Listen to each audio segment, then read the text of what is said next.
So this is the next post about feminism and gaming and the internet dramaroo.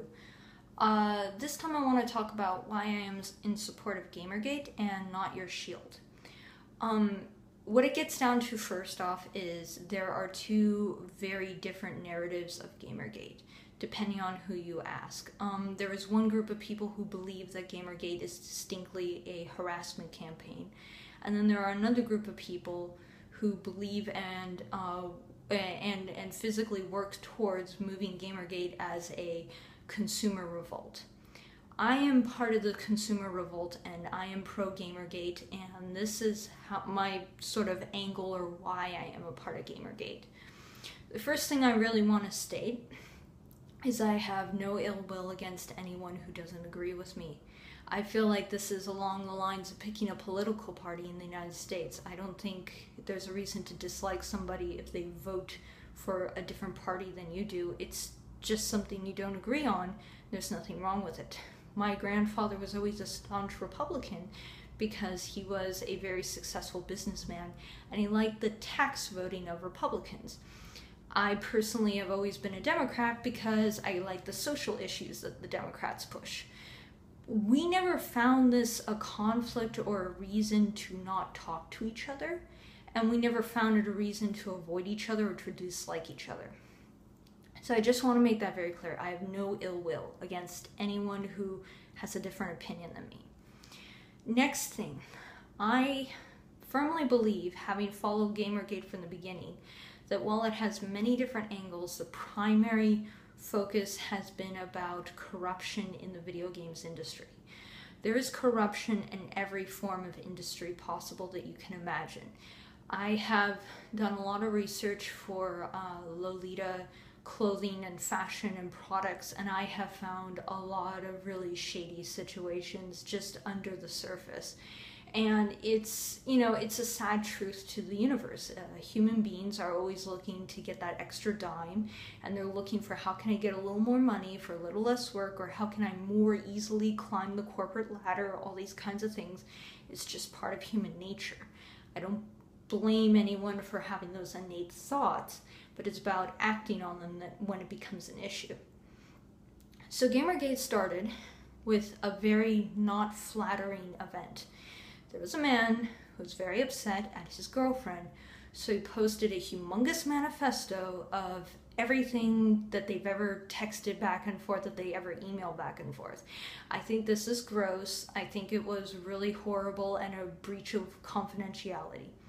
But the sad reality is I did not read that manifesto. I am never going to read that manifesto because I don't have the right to look that deeply into somebody's personal life. But other people read it. I will never read it, but other people read it.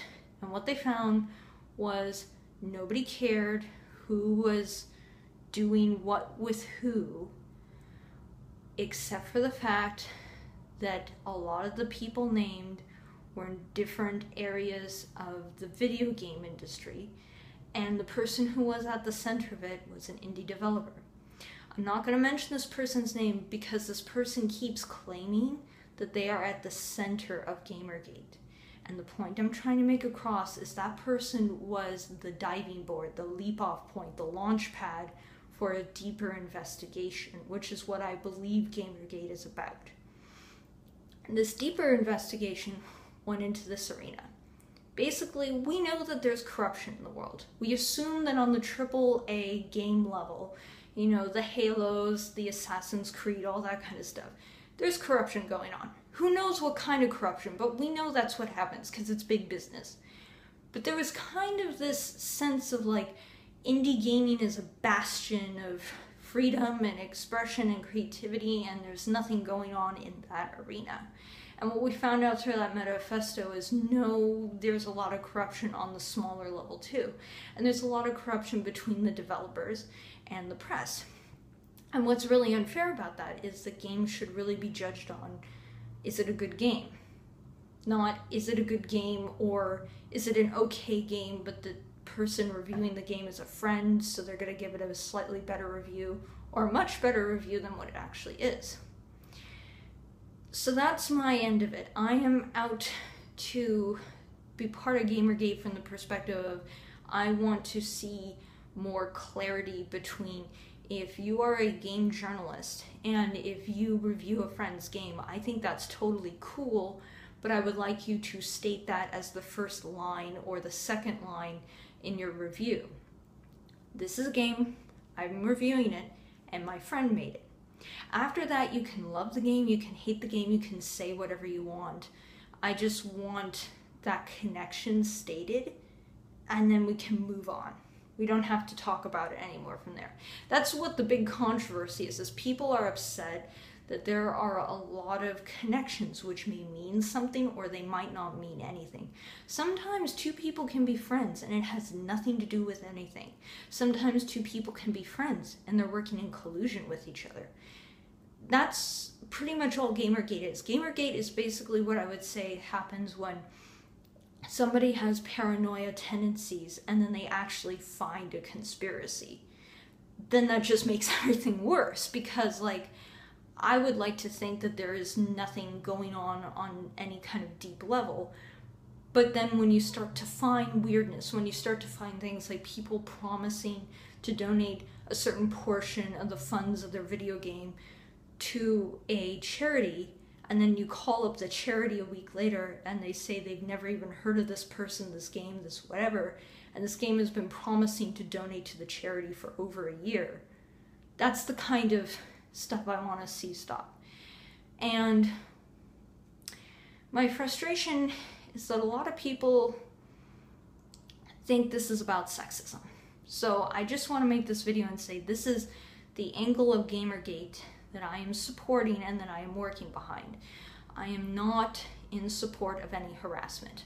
I condemn harassment. I think harassment is awful.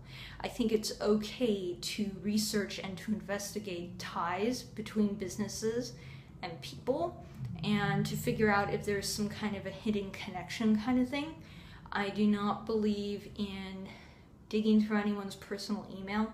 I do not believe in snooping around people's social media accounts to dig up crumbs.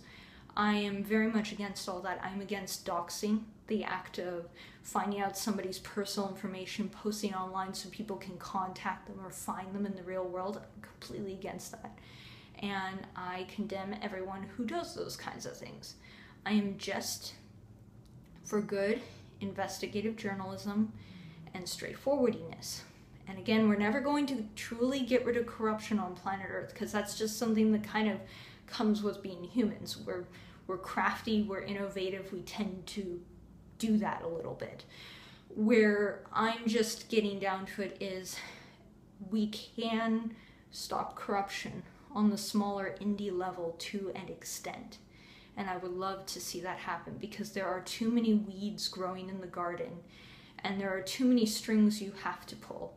I'm not going to go on a super long tangent, but I want to mention briefly, the minute this all started to unravel and the minute it started to get away from the initial manifesto and it just kind of got into general investigation, sad reality is it kind of reminded me of the casting couch. And the casting couch, for anyone who doesn't know of the concept, it's an old Hollywood joke or idea, which is that sometimes a young actress, a young naive actress who has no acting history and is just getting started, sometimes would have a better chance getting a role if she did some favors for the producer or the casting director or the director or somebody on the couch during the casting. Well, you know, after reading the lines. And I have encountered situations, not in the video game industry, but in other industries, where I have been offered the couch. And it wasn't a do this or nobody's going to listen to you thing. It was a this might be like a 10-20% chance booster to getting something green-lighted or something done or getting what you want. And I'm against that. I'm against pressuring anyone into feeling like they have to do something to make stuff happen. I never gave in to the casting couch. I had to drop out of a lot of things because I would not give in to the casting couch. And I don't like that there is some evidence that a casting couch exists in the indie video game industry. And I want to point a giant spotlight at it so we can stop that. Because that's not okay. And that's especially not okay when people are flying a banner of like equality and, you know, inclusiveness. That's not okay, guys. And again, I know, you know, we're never going to truly stop it, but I just hope we can cut it down, because right now that's been allowed to fester on the smaller game development level for a long time, and I really want to cut it down, and I really want to stop it, because I want to enter the video game industry one day, and I never want to see that couch again. I never want to hear that somebody had to do that. I never want to hear somebody thought that they should suggest it so they can up their own personal chances, because it can be turned around a little bit. You can, as a person who what you might call as desirable, you can actually present that as an option if somebody doesn't bring it up, and sometimes they're receptive to it. I just want to cut all of that down, and I want to create an equal playing field where men and women and people of all ages, all descents, all everything can make a video game, and we look at it and we say, is it good, is it bad? And it gets money, rating, funding, reviews, everything based on just the game.